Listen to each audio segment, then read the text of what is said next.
पापी इंसान बुरे दिन कब शुरू होते हैं? पाप शरीर के किस अंग से प्रवेश करता है? पाप का घड़ा भरने पर क्या क्या संकेत मिलते हैं? एक बार भगवान शिव माता पार्वती के साथ बैठे थे। तब भगवान शिव कहते हैं, पार्वती, आज मैं तुम्हें एक ऐसी कहानी सुनाने जा रहा हूँ जिस कहानी को सुनने के बाद तुम 3 ज्ञान की बातें प्राप्त होगी। पहली बात, पापी इंसान के बुरे दिन कब शुरू होते हैं। दूसरी बात, पाप शरीर के किस अंग में प्रवेश करता है। तीसरी बात, पाप का घड़ा भरने पर कौन कौन से संकेत मिलते हैं। तब माता पार्वती कहती हैं कि यदि मुझे यह 3 ज्ञान की बातें प्राप्त होती हैं तो आप निश्चिंत ही कहानी शुरू कीजिए। भगवान शिव कहते हैं कि पार्वती, एक गांव में 2 मित्र रहते थे। बचपन में उनमें बहुत ही मित्रता थी। एक का नाम था पाप बुद्धि और दूसरे का नाम था धर्म बुद्धि। पाप बुद्धि पाप के काम करने में जरा भी नहीं डरता था। कोई भी ऐसा दिन नहीं जाता था जब वह कोई ना कोई पाप ना करे। यहाँ तक कि वह अपने सगे संबंधियों के साथ भी बुरा व्यवहार करने में नहीं चूकता था। वहीं दूसरा मित्र जो धर्म बुद्धि था, सदा अच्छे अच्छे काम ही किया करता था। वह अपने मित्रों की कठिनाइयों को दूर करने के लिए हमेशा तत्पर रहता था। वह अपने चरित्र के कारण काफ़ी प्रसिद्ध था। धर्म बुद्धि को अपने परिवार का पालन पोषण करना पड़ता था, इसलिए वह बड़ी कठिनाइयों से धन की पूर्ति करता था। वहीं एक दिन पाप बुद्धि ने धर्म बुद्धि के पास जाकर कहा कि भाई, तूने कभी भी किसी दूसरे स्थान की यात्रा नहीं की है, इसलिए तुझे किसी और स्थान की जानकारी भी नहीं है। जब तेरे बेटे नाती उन स्थानों के बारे में पूछेंगे तो तू उनको क्या जवाब देगा। इसलिए एक काम कर, मैं चाहता हूँ कि तू मेरे साथ घूमने के लिए चल। धर्म बुद्धि बिल्कुल भी कपटी नहीं था। इस प्रकार धर्म बुद्धि ने पाप बुद्धि की बात मान ली। वहीं ब्राह्मण से शुभ मुहूर्त निकलवा कर वह दोनों यात्रा पर चल पड़े। चलते चलते वह एक सुंदर नगरी जाकर रहने लगे। वहीं पर पाप बुद्धि ने धर्म बुद्धि की सहायता से काफ़ी सारा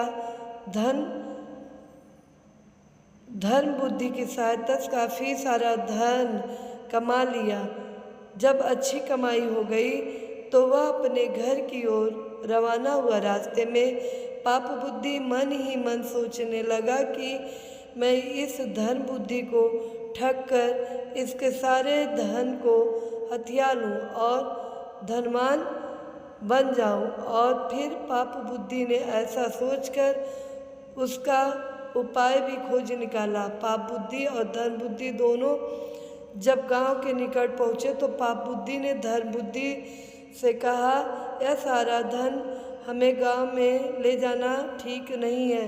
यदि हम इतना सारा धन गांव में लेकर चलेंगे तो हो सकता है कि कहीं हमारे घर में चोरी हो जाए और हम पूरी तरह से बर्बाद हो जाएं।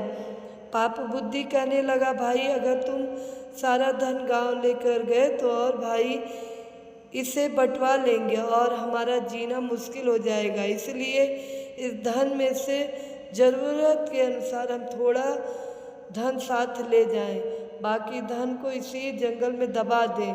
जब ज़रूरत पड़ेगी तब जाकर ले आएंगे। पाप बुद्धि की बात को सुनकर धर्म बुद्धि बहुत खुश हुआ, क्योंकि धर्म बुद्धि के अंदर किसी प्रकार का कोई छल पाप नहीं था।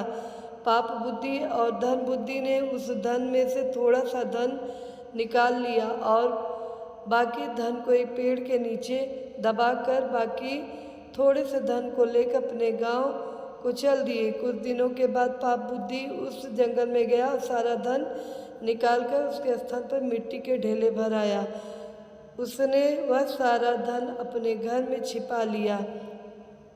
वहीं 3-4 दिन के बाद धर्म बुद्धि के पास में जाकर बोला, मित्र, जो धन हम लाए थे वह सब खत्म हो चुका है, इसलिए चलो जंगल में जाकर कुछ धन और ले आए। वहीं पाप बुद्धि की बात सुनकर धर्म बुद्धि भी उसकी बात मान गया और फिर अगले दिन दोनों मित्र जंगल पहुँचे। उन्होंने गुप्त धन वाली जगह काफ़ी गहरी खोद डाली, परंतु धन का कहीं पर भी पता नहीं था। इस पर पाप बुद्धि ने बड़े क्रोध से साथ कहा, धन बुद्धि, यह धन तूने चुराया है।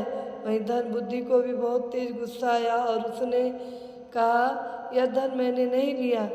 मैंने आज तक अपनी जिंदगी में ऐसा काम कभी नहीं किया है। यह धन चुराना तेरा काम है। फिर पाप बुद्धि ने कहा, मैंने नहीं चुराया है, तुमने ही चुराया है। तू सच सच बता दे, नहीं तो मैं राजा से तुम्हारी शिकायत करूँगा। वहीं धन बुद्धि ने पाप बुद्धि की बात को स्वीकार किया। दोनों राजा के पास पहुँचे। वहाँ पर राजा को सारी घटना सुनाई। राजा ने धन बुद्धि की बात मान ली और पाप बुद्धि को कठोर सजा दी। पाप बुद्धि काँपने लगा और बोला, महाराज, वह पेड़ बोलता भी है, हम वहाँ पर चलकर पूछ लें। वह हमें बता देगा कि उसके नीचे गड़ा हुआ धन हम दोनों में से किसने चुराया है। पाप बुद्धि की बात राजा ने मान ली और उन दोनों को साथ लेकर वहाँ जाने का निश्चय किया।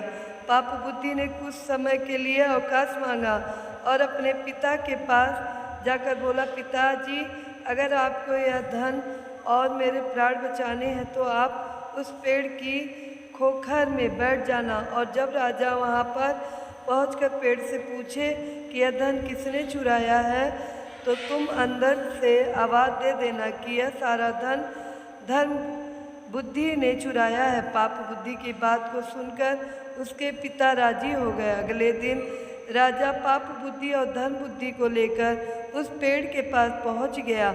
वहां जाकर पाप बुद्धि ने पूछा, ए वृक्ष, तू सच सच बता दे, यहाँ का धन किसने चुराया। वहीं पेड़ के अंदर से आई आवाज़ को सुनकर राजा ने धन बुद्धि को कठोर दंड दिया।